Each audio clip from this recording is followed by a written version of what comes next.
Friends, star Matthew Perry's cause of death revealed. Matthew Perry's cause of death has been released. The Los Angeles County Medical Examiner on Friday revealed that the late Friends actor's death in October was an accident, with the cause being the acute effects of ketamine. Contributing factors were drowning, coronary artery disease and the effects of buprenorphine. Buprenorphine is an opioid-like drug used in the treatment of opioid addiction as well as acute and chronic pain, according to Perry's 29-page autopsy report obtained by USA Today. There were no signs of fatal trauma and no foul play suspected, according to the report. Ketamine's role in Matthew Perry's death. The autopsy, conducted the day after his death, describes Perry as a 54-year-old male with history of chronic obstructive pulmonary disease, emphysema, diabetes, drug use in past, reportedly clean for 19 months, heavy tobacco user for many years but currently not smoking, on ketamine infusion therapy with most recent therapy reportedly 1.5 weeks before death.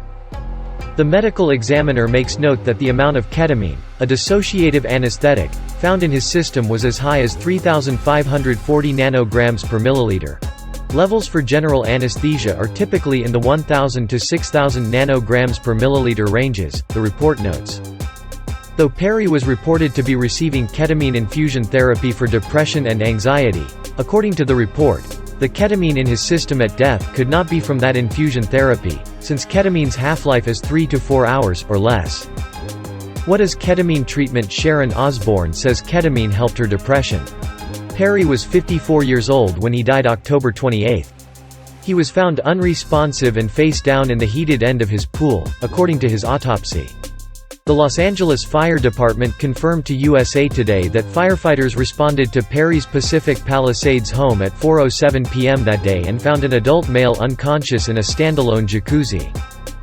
A bystander had brought the man's head above the water and gotten him to the edge, then firefighters removed him from the water upon their arrival. A rapid medical assessment, sadly, revealed the man was deceased prior to first responder arrival. Nicholas Prange, an LAFD spokesperson, told USA Today in a statement on October 30. According to his autopsy, there were no pills, drugs or medications found near the pool. He didn't have alcohol or drugs such as methamphetamine, cocaine, heroin and fentanyl in his system. How does ketamine work as an antidepressant?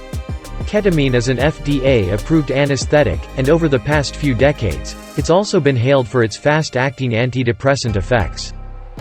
In 2019, the FDA officially approved esketamine, or ketamine nasal spray, for depression, specifically major depressive disorder with suicidal ideation and treatment-resistant depression, meaning that at least 2 alternative antidepressant treatments failed.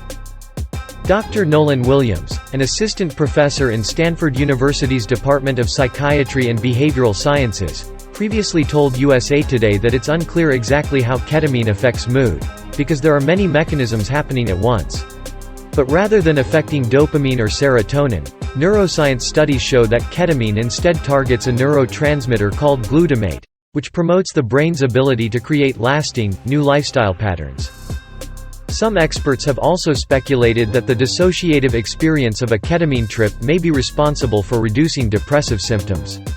Though there's no evidence that the trip directly affects mood, Dr. Alexander Papp, a board-certified psychiatrist and voluntary clinical professor at UC San Diego, says some of his patients have credited ketamine's psychedelic properties to their improved outlook on life. How is ketamine abused? And what is Special K?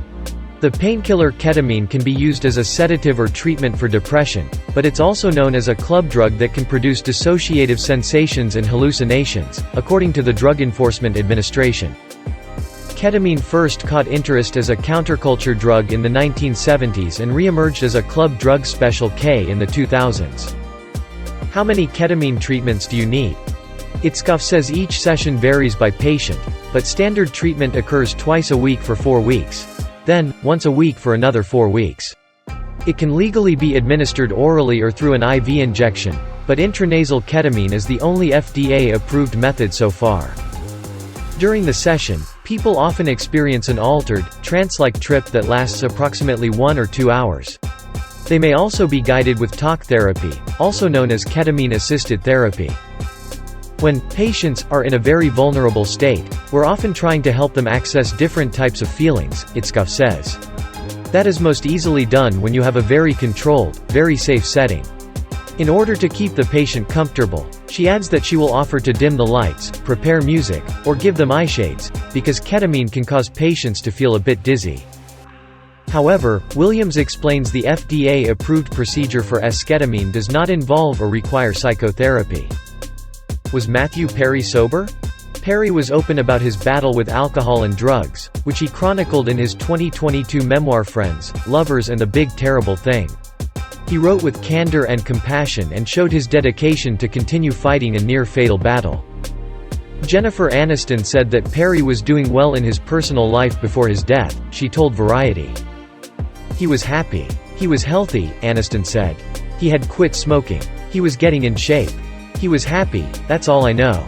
I was literally texting with him that morning, funny Maddie. He was not in pain. He wasn't struggling.